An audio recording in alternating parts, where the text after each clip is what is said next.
notice that joy is the kind of thing that is more fun sharing. If you have a joyful moment in your heart, it's more fun to talk about it and get more people involved in it. And the joy doesn't get smaller by your sharing it. It gets bigger. The kingdom is kind of like that, I would say. It's something that gets bigger the more you share it. Now, you might feel a little curious about some of these little parables Jesus is giving them today. So why would you find a treasure and then go bury it again and then go buy the field? Wouldn't you take the treasure home? You would think. But of course, once again, we don't understand ancient culture. So in that world, back then, 2,000 years ago, in the Jewish world, if you found a treasure in a field, that wasn't terribly surprising because remember, there weren't any banks. And so people would bury things that were quite valuable for fear they would get stolen. But in Jewish law, the treasure belonged to the person who buried it, not the one who finds it. We think finders keepers, looters keepers. Not them. No, no. That treasure belonged to the person who owned the field, you see. That's why the person goes out and buys the field, because then the treasure would be his, you see. Or the merchant searching for that pearl, they had to search a lot. They could find good quality pearls typically up around Britain, England at that time. But imagine getting there from the ancient Middle East. That was a lot of scouring the earth to try to find these pearls of great value, of great price. But when a merchant would find one, he or she would be willing to get rid of everything to get that pearl because the pearl could command fantastic prices. It was worth more than anything they had already accumulated, you see. So of course they would want that pearl. It tells us to change our value system, doesn't it? The kingdom of heaven is like the pearl. The kingdom of heaven is like that field with the treasure in it. And finally, the kingdom is also like the net thrown into the sea that collects all kinds of fish. Remember, they couldn't eat every kind of fish because some were considered ritually impure. But they hauled in everything and then sorted out what they could use and dumped the rest that they couldn't use.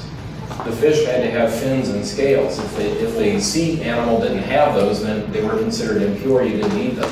For example, they wouldn't eat shellfish. Okay? They had to sort through the stuff. And so will the angels at the end of the world. Did you hear that? Oh, yeah. We like to think it's all going to be nice. The angels have a task to do. There's something about the kingdom that is worth more than anything else. And the more you share it, the more it grows. I can tell you, for example, living my life as a religious, I wish I would see more young men and women from our community come into the Franciscan world. It's something wonderful to live this life.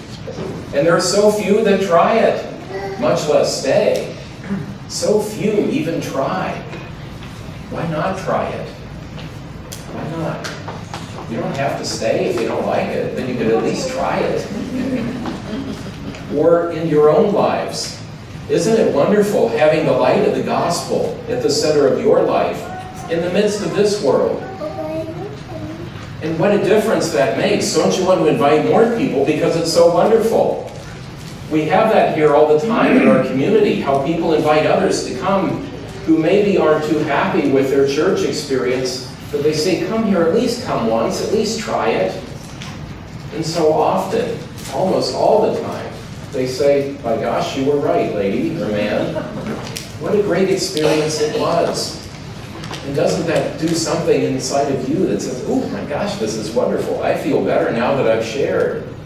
See, the kingdom is not like an object, like a pearl, but it's not like an object. The analogy breaks down when it becomes something that's so valuable you don't want to share it.